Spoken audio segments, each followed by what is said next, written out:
여러분 안녕하십니까. 3월 9일 내일이면 다음 대선이 꼭 1년 앞으로 다가옵니다. 정치권의 대선 시계가 이미 바쁘게 움직이는 가운데 대선 주자 지지도 여론조사에서 아직 정치 입문도 하지 않은 윤석열 전 검찰총장이 1위를 한 결과가 나오면서 대선판이 술렁이고 있습니다.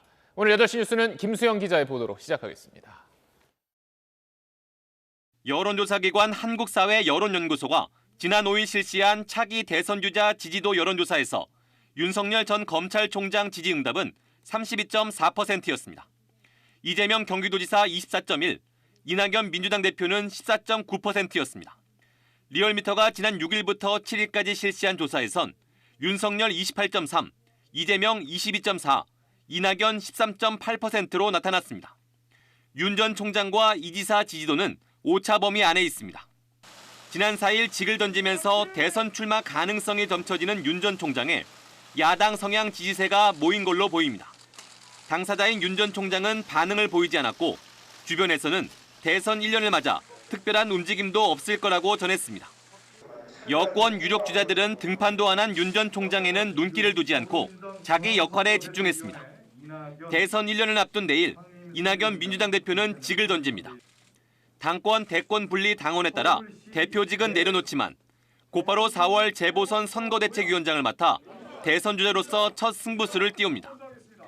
이재명 경기도지사는 정중동, 당장은 도정에 전념한다는 계획입니다.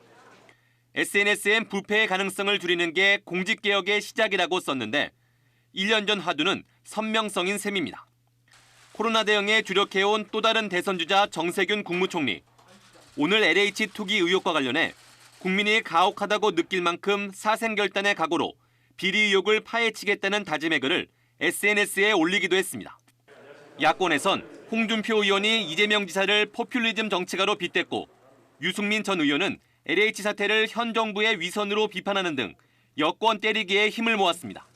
SBS 김수영입니다. 네, 안녕하십니까. 김현우입니다. 더 많은 뉴스와 라이브 이벤트를 보고 싶으시면 화면 오른쪽을 눌러서 구독해 보시길 바라겠습니다. 또 저희 SBS 앱을 다운로드하시면 속보 알림도 받아보실 수 있습니다. 항상 저희 SBS 뉴스를 시청해 주셔서 대단히 고맙습니다.